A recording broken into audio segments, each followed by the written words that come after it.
Welcome back बच्चों। हमने अपने लास्ट लेक्चर के अंदर रोटेशनल रमन स्पेक्ट्रा कंप्लीट कर लिया था। उसके बाद हमारे पास आता है प्योर वाइब्रेशनल रमन स्पेक्ट्रा। तो अब देखते हैं ये क्या होता है। तो लेट्स स्टार्ट आवर लेक्चर। देखो बच्चे, हम लोगों ने लिखा था वाइब्रेशनल स्पेक्ट्रोस्कोपी के अंदर हमने किया था कि एनर्जी ऑफ हार्मोनिक ऑसिलेटर या एनहार्मोनिक की हमने बात की। तो हमने क्या लिखा था? Energy of enharmonic oscillator. अभी हम कर क्या रहे हैं? अभी हम निकालेंगे क्या? अभी हम हमारा जो टॉपिक है वो क्या है? Pure vibrational Raman spectra. ये हमारा टॉपिक था। तो इसके अंदर हमने सबसे पहले हार्मोनिक ऑसिलेटर एनहार्मोनिक का क्या था तो हमने निकाली थी जो उसकी एनर्जी होती है वो ये इस तरीके से लिखा था। लेकिन ये है क्या? उसकी वेव नंबर के इक्वल के सेंटीमीटर इनवर्स में। तो क्या था? Mu v plus 1/2 plus mu plus 1/2 का स्क्वायर। यहां पर क्या था? Omega e into x. और यहां पर क्या था? Omega e. इस तरीके से। तो ये v क्या था? Vibrational quantum number. Vibrational quantum number ये था बच्चे हमारे पास। अब हम लोगों ने इसके लिए जो v की वैल्यू थी और जो सिलेक्शन रूल था हमारे पास, वहां पर हमने लिखा था डेल्टा म्यू की वैल्यू +-1 +-2 +-3। ये था एनहार्मोनिक ऑसिलेटर के लिए सिलेक्शन रूल। अब जो हमारा वाइब्रेशनल रमन स्पेक्ट्रा है, फॉर वाइब्रेशनल रमन स्पेक्ट्रा, इसके लिए भी जो सिलेक्शन रूल है वो सेम है। सिलेक्शन रूल इज क्या हो जाएगा? डेल्टा म्यू क्या हो जाएगा? +-1 अलाउड है, +-2 +-3। इस तरीके से। अब क्या हुआ? अगर हम एनर्जी डिफरेंस निकालते, या एनर्जी डिफरेंस का मतलब delta mu bar which is equals to क्या? जो डेल्टा ई हमने लिखा था दिस इज इक्वल्स टू क्या हो जाएगा? अब हम एनर्जी निकालेंगे। यहां पर क्या एनर्जी किसकी निकालेंगे? अगर जब v की वैल्यू क्या थी? 1 माइनस ई की वैल्यू क्या हो जाएगी? ये 0। v equals to 0। तो हम कंसेक्यूटिव के लिए निकालते हैं ऐसा। डेल्टा ई की v की वैल्यू 1 रखूंगा, एक बार यहां पे 0 रखूंगा, फिर अगर मैं 0 से 1 निकालूंगा या 0 से 2, तो यहां पर हम लोगों ने निकाला कि अगर ये जो डेल्टा ई की एनर्जी है, तो हमने कॉमन फॉर्मूला नहीं बनाया था यहां पर क्योंकि अलग अलग है। तो अगर हम डेल्टा ई निकालें 0 से 1 ट्रांजिशन के लिए, तो हम क्या निकालो? Energy of 1 minus energy of ये 0, यानी कि ये म्यू बार ये 1 के लिए -0 के लिए। अब हमने यहां पे लिखा था, तो हमारे पास जो आंसर आया था बच्चे, अगर हम सोल्व ना करें तो हमारे पास डायरेक्ट लिख सकता 1 माइनस ऐसा 2 ओमेगा ई एक्स ई। ये हमारा क्या आ गया था? आंसर आया था, जिसको हम लोगों ने बोल दिया था फंडामेंटल वाइब्रेशन। ये हमने बोला था, सॉरी, ये ऐसा आया था 1 minus 2 x e omega e. तो ये क्यों ये ऐसा था? ऐसा था ओमेगा ई -2 एक्स ई ओमेगा ई, इस तरीके से आता, जिसको हमने बोल दिया था fundamental vibration. This is fundamental vibration. अगर हम इसको निकाल के भी देखते तो ये हमारे पास क्या आता है? 1 रखते तो यहां से क्या जाता बच्चे? 1 रखते तो ये क्या हो जाता? 1। तो ये 3/2 ओमेगा ई, तो क्या जाता? 3/2 ओमेगा ई प्लस ये 1 रखते यहां पर, तो 1 रखते तो ये 3/2 क्या हो जाता? +9/4 ओमेगा ई एक्स ई, माइनस जब 0 रखूंगा तो 1/2 ओमेगा ई, फिर -1/4 ओमेगा ई एक्स ई। अगर अब यहां से करें 3/2 में से 1/2 गया तो मेरे पास कितना बचेगा? 2/2। ये क्या बच गया? Omega e. अब क्या है? 9/4 में से जब हमने क्या कर दिया, ये -1/4 कर दिया, तो 8/4 -2 ओमेगा ई एक्स ई। तो यही हमारे पास आ गया था। तो ये डेल्टा ई को अब हमने क्या बोला है? रमन शिफ्ट। क्यों? क्योंकि यहां पर जो हमने बोला कि जो हमारी ये एनर्जी आया, फोटोन आया, इसने स्ट्राइक किया, मॉलिक्यूल ऊपर गया है, जब ये वापस नीचे आया इस स्टेट में से, तो ये स्टोक्स लाइन मिली हम लोगों को। क्या मिली? Stokes line. लेकिन अब इसका जो एनर्जी डिफरेंस कम आया, ये डेल्टा ई आया, ये उसके वाइब्रेशनल लेवल्स के कोरस्पॉन्ड है। वाइब्रेशनल लेवल एनर्जी लेवल के कोरस्पॉन्ड, यानी कि इसकी एनर्जी वाइब्रेशनल एनर्जी लेवल्स के कोरस्पॉन्ड है। तो हमने बोला था if delta e corresponds to vibrational energy level then it is studied under pure vibrational Raman spectra. तो ये ऐसा था। अब अगर ये इसको हमने बोला था रमन शिफ्ट, तो ये क्या हो गई थी? Raman shift. Raman shift, this is Raman shift. जब वो 0 से 1 पे जाएगा या 1 से 0 पे। लेकिन अगर हम इसकी डेल्टा म्यू बार निकाले, डेल्टा ई किसके लिए, म्यू 1 इक्वल्स टू 1 से कहां पे चला जाए, 2 के ऊपर। यानी कि अब हम 2 की एनर्जी माइनस ये 1 की एनर्जी, म्यू इक्वल्स टू 1। तो इसके लिए हमने डायरेक्ट जब निकाला तो मेरे पास है 1 माइनस 3xe ओमेगा, ये आ गया था। इसको हमने बोल दिया था ओवरटोन्स बोल दिया था। लेकिन बच्चे क्या हो गया कि हमें पता है कि जब हम वाइब्रेशनल स्पेक्ट्रोस्कोपी करते हैं तो हमारे जो मॉलिक्यूल्स होते हैं v equals to 0, v equals to 1, v equals to 2, v equals to 3 के अंदर इस तरीके से अगर हम बनाते हैं यहां पर, तो ये 0 से 1 जा सकता था, 1 से 2 में जा सकता था, 2 से 3 में, तो ये 1 ही का हो गया, ये यहां से 0 से, और अगर यहां वापिस आ जाए तो ये इस तरीके से। तो यहां पे डेल्टा म्यू क्या है, +1, यहां पे डेल्टा म्यू क्या है, -1। लेकिन कह रहे कि हमारी ये जो ग्राउंड स्टेट होता है ये हाईली पॉपुलेटेड होती है, हाईली पॉपुलेटेड। रोटेशनल में सभी में होता है, लेकिन जब वाइब्रेशनल लेवल्स की बात करते हैं तो ग्राउंड स्टेट ही क्या होती है, ग्राउंड स्टेट हाईली पॉपुलेटेड। ऊपरली कैसे होती है, and upper energy level are less populated. तो ये ज्यादा पॉपुलेटेड होगी तो ट्रांजिशंस क्या होंगी, ज्यादा होंगी 0 से। तो ऊपर वाली ट्रांजिशन होने के लिए जिसको हमने बोल दिया ये ओवरटोन्स ये कम होंगी। या अगर मैं दूसरा फिर मैं करता हूं ये 0 से डेल्टा +-2 करता, क्योंकि इसको तो मैं हॉट बैंड बोलता था, this is called hot band. या मैं 0 से 2 पे ले जाता था, इसको मैंने बोल दिया था कि अगर मैं 0 से 2 पे लेके जाऊंगा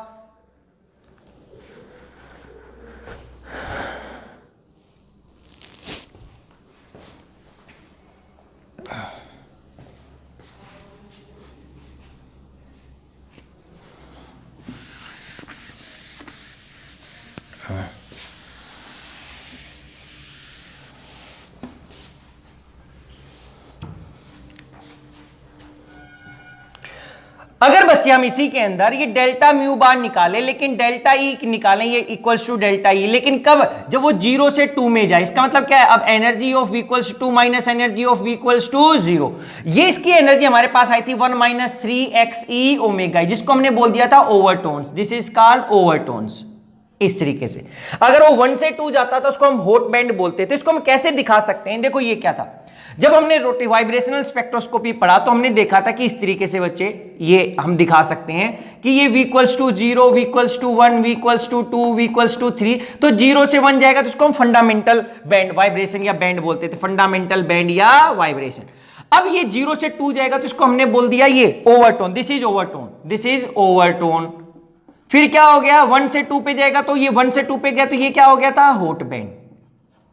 तो अब देखो क्या हुआ बच्चे, यहां पर हमें डेल्टा म्यू निकला। तो अगर मैं बता सकता हूं कि ये रमन शिफ्ट आ गया था अलग अलग, तो मैं डेल्टा म्यू प्लस माइनस ये +-1 के लिए बोलूं, ये +-2 के लिए हो गया। तो यहां पर क्या था, ये +-2, क्योंकि अगर मैं +-2 इसलिए बोला क्योंकि हमें अभी पता था कि जो मेरी म्यू स्टोक्स लाइन आएगी, म्यू स्टोक्स लाइन वो क्या आएगा, म्यू रेले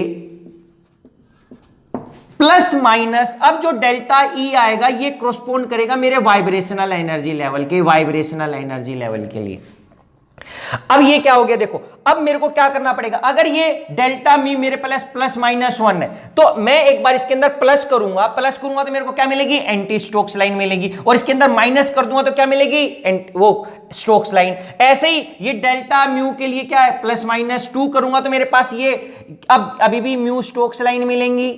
ये कौन सी, म्यू रेले या आई +- डेल्टा ई, लेकिन डेल्टा ई का करस्पॉन्ड किसके है, ये ओवरटोन्स के रिस्पेक्ट में, ओवरटोन्स। तो ये एनर्जी की वैल्यू अलग अलग रख दूंगा मैं। जब प्लस करूंगा तो मेरे को क्या मिलेंगी, एंटी स्टोक्स लाइन, जब माइनस करेंगे तो क्या मिलेंगे, स्टोक्स। लेकिन इसके अंदर ये चीज है कि बच्चे ये हम नेग्लेक्ट कर देते हैं कि हम केवल एक ही लगाते हैं। रूल तो यही है कि +-1 +-2 +-3, लेकिन हमने क्या देखा था कि जो v इक्वल्स टू 0 तो ग्राउंड स्टेट है, ground state is highly populated, ground state is highly populated.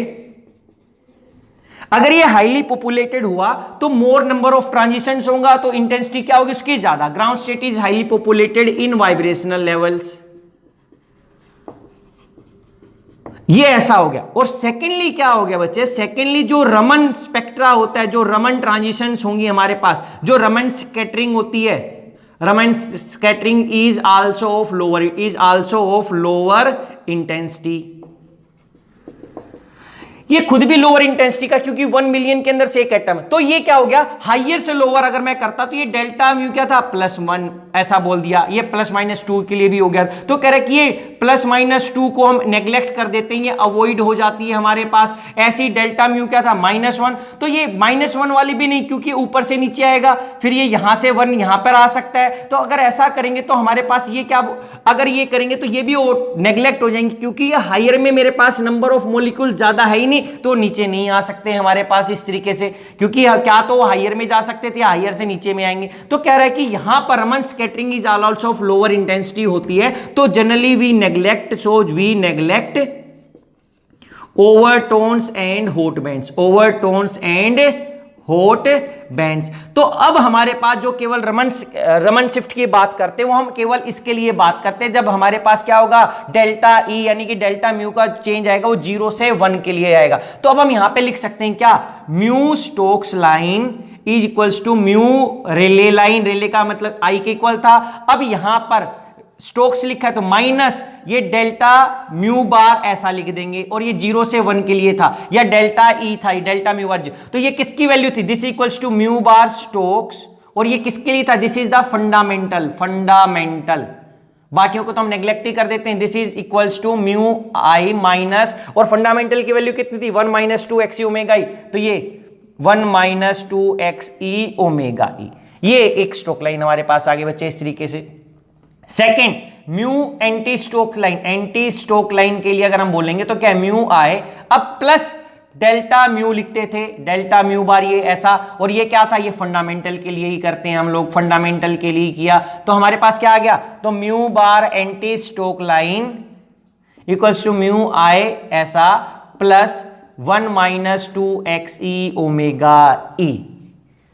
तो अब यहां पर बच्चे अगर हम इंटेंसिटी पैटर्न देखते हैं स्टोक्स का और एंटी स्टोक्स का, तो जब ये ऊपर जा रहा था हमारे पास इस तरीके से, देखो जब स्टोक्स में किया तो हमने माइनस किया, एंटी स्टोक्स किया तो मेरे पास क्या हो गया, ये प्लस हो गया। इसका मतलब है कि यहां पर मॉलिक्यूल हायर एनर्जी लेवल से लोअर में आ रहा था। कैसे, इसकी इंटेंसिटी बढ़ गई, देखो इसकी जो हमारे पास क्या था, ये वेव नंबर के फॉर्म में इसकी एनर्जी इंक्रीज हो गई। अगर एनर्जी इंक्रीज तभी होगी तब मेरा मॉलिक्यूल पहले ही हायर लेवल में हो, कि एनर्जी ली ये ऊपर गया, लेकिन जब ये नीचे आया तो ये इसमें आया, तो इसका मतलब इसकी जो स्कैटर्ड होके गया उसकी फोटोन की एनर्जी इंक्रीज हो गई तो इसका मतलब पहले ही मेरा मॉलिक्यूल कहां पर था, हायर लेवल में प्रेजेंट था ऐसा। लेकिन इसका मतलब क्या हो गया, लेकिन हमें पता है कि इस वाइब्रेशनल के अंदर हायर में मॉलिक्यूल रहना फेवर नहीं करते, इसलिए जो एंटी स्टोक्स की लाइन की जो इंटेंसिटी है वो क्या होती है, therefore intensity of Stokes anti Stokes line are lower than Stokes line. Rotational में दोनों की सेम थी, लेकिन यहां पर जो इंटेंसिटी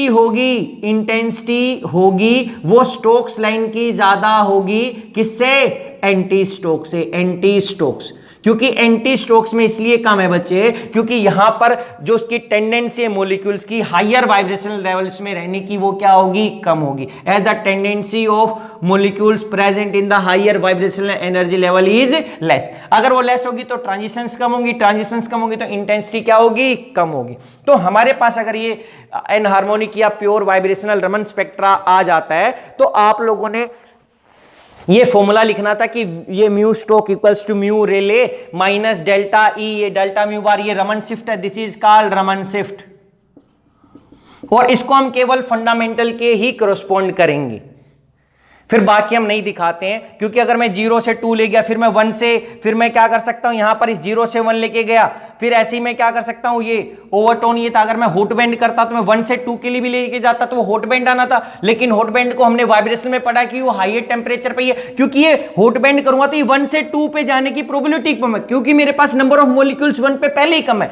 अगर मैं टेम्परेचर दूंगा तो 1 पे होंगे, फिर 1 से 2 की इंटेंसिटी ज्यादा होगी। इसलिए हमने वाइब्रेशनल स्पेक्ट्रोस्कोपी में पढ़ा था कि जो हमारे हॉट बैंड होते हैं वो किस पे राइज होते हैं, हायर टेम्परेचर पे। तो ये हमारे पास बच्चे फॉर्मूला बनेगा कि स्टोक्स लाइन का ये हो गया, एंटी स्टोक्स का हमारे पास ये फॉर्मूला हो गया।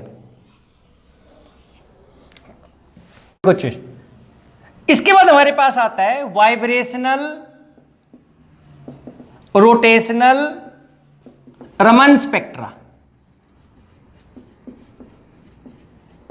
देखो भाई हमारे पास वाइब्रेशन भी हो रहा है, वहां पे रोटेशनल ट्रांजिशंस भी है, क्योंकि जब एक वाइब्रेशनल होगी वहां पे उस टाइम पे काफी ज्यादा रोटेशनल ट्रांजिशंस हो सकती हैं हमारे पास। ये हम लोगों ने वाइब्रेशनल रोटेशनल स्पेक्ट्रोस्कोपी में किया था बच्चे। तो जो हम एनर्जी लिखते हैं यहाँ पर, एनर्जी लिखा हमने जे और वी करके कि ये रोटेशनल क्वांटम नंबर है वाइब्रेशनल, या इसी को मैं म्यू बार लिखता जे और वी करके इसके इक्वल ही होता, तो हमने क्या लिखा बी इंटू जे प्लस वन।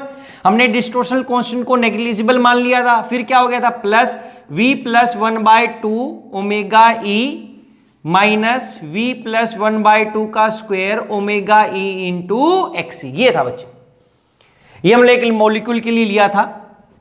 अब क्या हो गया, अगर हम निकालें और जो सिलेक्शन रूल होगा हमारे पास प्योर वाइब्रेशनल रमन स्पेक्ट्रा के लिए, वो होता है selection rule for vibrational rotational Raman spectra. इसके लिए हमारे पास सिलेक्शन रूल है, यहां पे डेल्टा जे की वैल्यू 0 और +-2 और डेल्टा म्यू की वैल्यू ये वी की वैल्यू +-1। +-2 और +-3 को हम नेग्लेक्ट कर चुके हैं ओवरटर्न, और इसलिए नहीं होगा कि हमारे पास अब डेल्टा म्यू क्या हो गया, केवल +-1 ये ऑब्जर्व होगा, बाकी हमें पीक्स नजर नहीं आती है हमारे पास। तो डेल्टा जे इक्वल्स टू 0 था, तो ये तो रेले को रिप्रेजेंट कर रहा था, ये किसको रिप्रेजेंट कर रहा था, रेले लाइन को, रेले को। अब क्या हुआ, अगर हम इसके अंदर वैल्यू लिखे, देखो अब मैं डेल्टा म्यू बार निकालो, चाहे डेल्टा म्यू और जे वी या equals to delta e j v निकालें, तो यहां पर क्या करना पड़ेगा, हमें एनर्जी निकालनी पड़ेगी। कैसे, देखो energy of j equals to क्या, अब यहां पर अगर हम निकाला तो J+2 की निकालूंगा माइनस एनर्जी ऑफ 0 की निकालूंगा, क्योंकि अरे डेल्टा जो सिलेक्शन रूल लगाऊंगा यहां पर, वो डेल्टा जे क्या निकालूंगा बच्चे, +-2 के लिए निकालूंगा, और जो डेल्टा वी लगाऊंगा वो किसके लिए, +-1 के लिए निकालूंगा। तो अब हम 0 से 2 पे कर रहे हैं, तो ऐसे ही प्लस एनर्जी किसकी, energy of V equals to क्या, +-1 है तो 1 minus energy of equals to 0। तो अब इसके ऊपर जब मैं J+2 और J-1 से निकालेंगे बच्चे, तो यहां पर हमारे पास जिसके एनर्जी का एक्सप्रेशन आता है वो क्या आता है, पहले तो इसके लिए निकाल देता हूं, डेल्टा J +-2 डेल्टा V +-1 के लिए, इस तरीके से। अब हमने डेल्टा V +1 किया, तो अगर ये क्या, तो अब इसकी एनर्जी हम लोगों ने निकाली थी, जब एक बार मैं यहां पे 1 रखूंगा एक बार 0 रखूंगा, तो ये किसके इक्वल आ गया, दिस इज इक्वल्स टू, हमारे पास आया था 1 - 2x ई ओमेगा ई के इक्वल आ गया था। और जब ये J+2 और ये किया भी रोटेशनल रमन के अंदर, तो ये हमारे पास आया 4BJ + 6B, ये आंसर आ गया था बच्चे। तो हमारे पास डेल्टा ई जे म्यू की वैल्यू हमारे पास ये आ गई, दिस इज इक्वल्स टू, ये हमारे पास ये आ गई थी।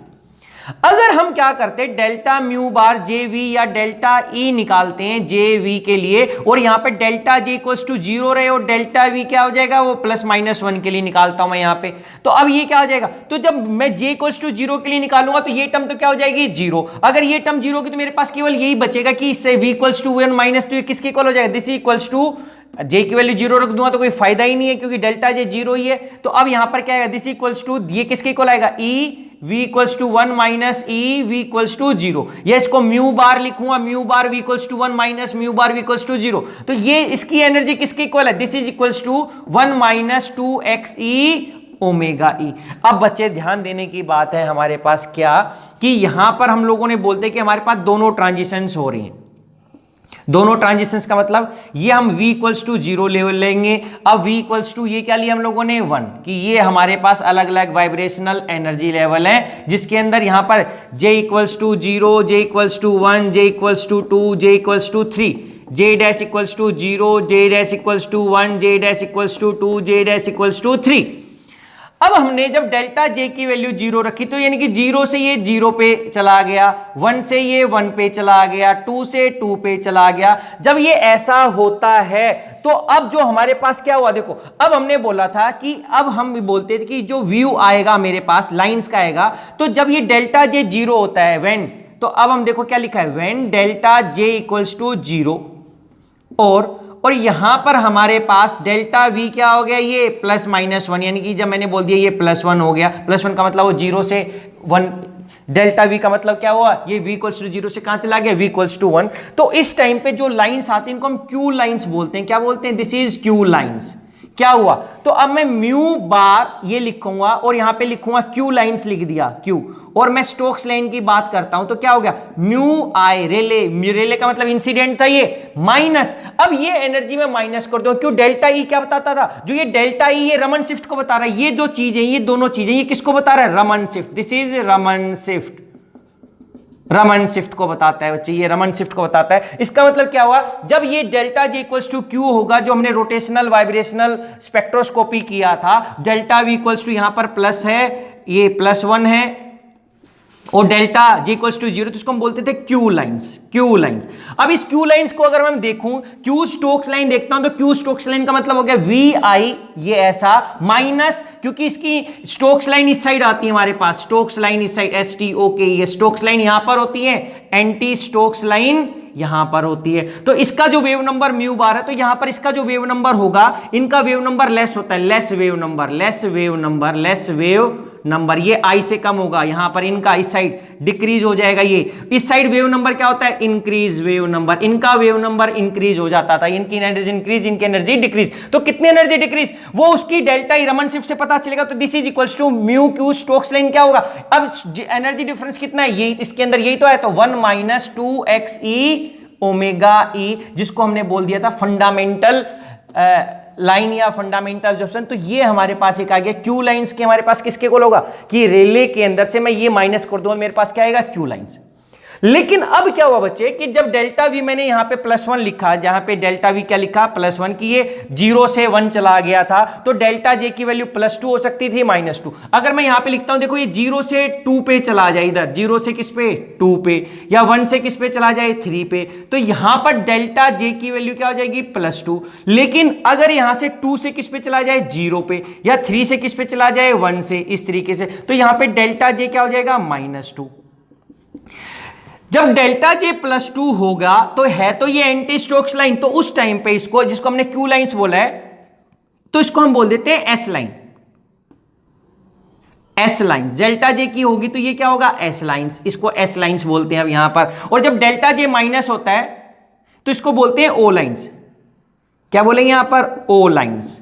इनका हमने नाम दे दिया, क्या नाम दे दिया बच्चे, देखो अगर हम इस एस और ये ओ लाइंस और इस एस लाइन की हम बात करें, these are all S lines के बारे में देखें, इसका वेव नंबर क्या है, देखो अभी हमने देखा था म्यू की जो रमन होगा, म्यू रमन लाइंस होंगी, ये स्टोक्स या एंटी स्टोक्स हो सकती थी। दिस इज इक्वल्स टू क्या था, म्यू रेले माइनस डेल्टा ई, या ये डेल्टा म्यू बार, ये निकाला था हम लोगों ने, ये रमन शिफ्ट हमने निकाली थी, Raman shift, this is Raman shift निकाली थी बच्चे। अब देखो क्या हुआ, अब म्यू डैश रमन के अंदर, अब मैं देखना चाहता हूं ये ओ लाइंस, जब ओ लाइंस लिखो तो म्यू ये, अब ये ओ लिख दिया, और ये स्टोक्स लाइन ही होंगी, इसकी एनर्जी कम है क्योंकि डेल्टा जे -2 है ना, तो अगर मैं निकालूंगा तो ये क्या हो गया, देखो स्टोक्स और एंटी स्टोक में डिफरेंस है, इसमें एनर्जी कम होती तो मैं माइनस लगाता था, एंटी स्टोक में एनर्जी ज्यादा हो जाती तो प्लस, तो दिस इज इक्वल्स टू क्या, म्यू रेले। अब माइनस निकालूंगा, माइनस कर क्या करूंगा मैं, ये सारा का सारा जो डेल्टा ई ये था, और ये डेल्टा ई क्या था हमारे पास, माइनस क्या 4bj + 6b -1 - 2xe ओमेगा ई, ये हमारे पास किसका आ जाएगा, यहां पर ओ लाइन की आ जाएगी। क्यों, क्योंकि इस ओ लाइंस के लिए जो डेल्टा वी है वो तो क्या है, +1, ये 0 से 1 पे जा रहा है, म्यू की वैल्यू 0 से 1 पे, लेकिन जो डेल्टा जी है ये कैसी थी, -2 की वैल्यू है। जब माइनस आ गया तो मेरे पास ये एनर्जी, ये माइनस रिप्रेजेंट कर रहा है, तो माइनस इधर, इस साइड हम क्या रिप्रेजेंट करते हैं, स्टोक्स लाइन, तो ये म्यू ओ, ये ओ लाइंस के लिए अगर हम बात करें, स्टोक या ओ को नीचे लिखो स्टोक्स, तो ये माइनस आएगा। अगर ऐसे म्यू क्या करता हूं मैं, अब ये किसकी फ्रीक्वेंसी की बात करें, ये anti delta J S line के लिए, तो एस लाइन क्या हो जाएंगी, एंटी स्टोक्स लाइन। अरे हाई वेव नंबर की साइड हो गया, इसको हाई वेव नंबर की साइड को हमने एस लाइन बोला, या अब एंटी स्टोक, इन एंटी स्टोक्स लाइन का हमने नाम बोल दिया एस, तो ये क्या हो जाएगा, this is mu I plus कितना एनर्जी, अरे यही तो एनर्जी डिफरेंस है दोनों का, plus 4bj + 6b +1 - 2xe omega ई, ऐसा करके। तो यहां पर डेल्टा वी तो वही +1 ही है, वो 0 से 1 पे जा रहा है, लेकिन डेल्टा जे कैसा है, +2 था बच्चे, यहां पर ऐसा। देखो हम लोगों ने क्या लिखा, डेल्टा जे इक्वल्स टू क्या हो गया था, 0। अगर डेल्टा जे इक्वल्स टू 0 तो हमने इसको क्या बोल दिया, यहां पे क्यू लाइंस, ये कौन सी लाइन है, क्यू लाइंस हो गई। फिर क्या किया कि डेल्टा जे, अगर ये +2 था तो हमारे पास ये लाइन होगी, यहां से 0 से 1 जा रहा है, 1 से 3 पे, 2 से कहां पे जा रहा है, 4 पे, तो हमें कुछ लाइंस मिलाई देंगी यहां पे डेल्टा जे के ऊपर इस तरीके से, तो इनको हम लोगों ने क्या बोला था यहां पे, S lines, this is called S lines, delta J. अब यहां पर है तो ये सारी की सारी, ये कौन सी लाइन है, सारी की सारी ये एंटी स्टोक लाइन है, यहां पे फिलहाल एंटी स्टोक लाइंस, नाम दे दिया, क्योंकि जब हम रोटेशनल वाइब्रेशनल करते हैं तो नाम दे देते हैं। ऐसे ही जब डेल्टा जे की वैल्यू -2 है हमारे पास, तो यहां पर हम लोगों ने इसको नाम दे रखा है ओ लाइन्स। तो यहां पे ये इस तरीके से मिलेंगे हम लोगों को बच्चे, O lines, delta J equals to 0 के। लेकिन जब रोटेशनल वाइब्रेशन क्या था, अगर डेल्टा जे की वैल्यू +1 होती है, ये हमारे पास ये जो कंडीशन है, ये वाली जो कंडीशन डेल्टा जे +1 और डेल्टा जे -1, ये कंडीशन केवल हमारी वाइब्रेशनल रोटेशन स्पेक्ट्रोस्कोपी की है। और ये वाली जो कंडीशन है, ये हमारी वाइब्रेशनल रोटेशनल रमन स्पेक्ट्रोस्कोपी के लिए है, रमन स्पेक्ट्रोस्कोपी के लिए थी। तो अगर डेल्टा जे +1 तो हमें यहां पे लाइंस नजर आनी थी, जो हमने वहां पे किया था, यहां पर भी हमें लाइंस नजर आती डेल्टा जे +1 के लिए। तो इन लाइंस को जब हम बोलते थे यहां पे, तो ये ओ लाइंस बोला था, यहां पर इसको हमने क्या बोला था, पी लाइंस, यहां पर हम लोगों ने क्या बोला, क्यू, यहां पे आर लाइंस बोला था, ये आर लाइंस। तो हमारे पास ऐसी जनरली ये 5 लाइंस होती हैं, O P Q R S. तो ये ओ क्यू और एस लाइंस हमें रमन स्पेक्ट्रम में मिलती है जब डेल्टा जे प्लस -2 होता है, +2 और -2। ये आर और पी लाइंस हमें रोटेशनल वाइब्रेशनल मिलती है जब डेल्टा जे की वैल्यू +1 और -1 वैल्यू होती है। लेकिन सभी के लिए जो डेल्टा वी की वैल्यू है, इन सभी के लिए जो डेल्टा वी है वो तो कैसा है, +1, यानी कि वहां पे व्यू 0 से लेकर V1 के अंदर ट्रांजिशन जारी है बच्चे। रूल तो हम +-1 देखते हैं, लेकिन हम जो ट्रांजिशन है वो 0 से 1 के अंदर हमारे पास जाएगा। तो अगर ये ऐसे ही ऊपर से नीचे आ सकता है, तो जब ऊपर से नीचे आएगा 1 से 0 में दिखाएंगे, क्योंकि +-1 तो कंडीशन ही है हमारे पास, जो कि एक्चुअल कंडीशन है वो क्या है, +-1। तो हम 0 से 1 में करवाते हैं, क्योंकि 1 से 0 में भी सेम आ सकता है, क्योंकि हमारे पास यहाँ पे मैक्सिमम पॉपुलेटेड होता है। तो डेल्टा वी इन सभी में हमने क्या लिखा हुआ है, +1 लिखा। तो ये हमारे पास आएगा कि जनरली ओ लाइंस के लिए ये रेले लाइन माइनस एनर्जी, ये टोटल ई रमन शिफ्ट था, जो कि हमारे पास वाइब्रेशनल और रोटेशनल के लिए था। अगर एस लाइंस की करूंगा तो ये रेले लाइन की प्लस उसके अंदर कर दूंगा। ऐसे ही हम लोगों ने अभी क्या लिखा था, ये क्यू लाइंस का। तो क्यू लाइंस का क्या हो गया, ये क्यू लाइंस का अगर हम निकालते थे तो म्यू, ये क्यू लाइंस का अगर हम बात करते थे और इस क्यू लाइंस की हम स्टोक्स लाइन की बात करते हैं, तो ये म्यू इंसिडेंट यानी कि रिले माइनस, अब इसको एनर्जी था, इसमें जे की वैल्यू तो 0 ही थी, तो हमारे पास केवल क्या माइनस होता था, 1 - 2xe ओमेगा ए, ये ऐसा था। तो ये इस टाइप से हमारे पास स्पेक्ट्रा बनेगा। इसको हम गायब कर देंगे तो हमारे पास केवल इस क्यू लाइंस के साइड में हम ये लाइंस बनाएंगे बच्चे, और यहाँ पे डेल्टा जे +2 लिखेंगे, यहाँ पर डेल्टा जे -2 लिखेंगे। तो ये था वाइब्रेशनल रोटेशनल रमन स्पेक्ट्रा। ये 3 पॉइंट याद रखने की, किसके इक्वल होगी हमारे पास। तो यहाँ पे माइनस डेल्टा म्यू बार लिखो या डेल्टा लिखो, लेकिन ये रमन शिफ्ट लिखेंगे, और ये एनर्जी वाइब्रेशनल रोटेशनल की है।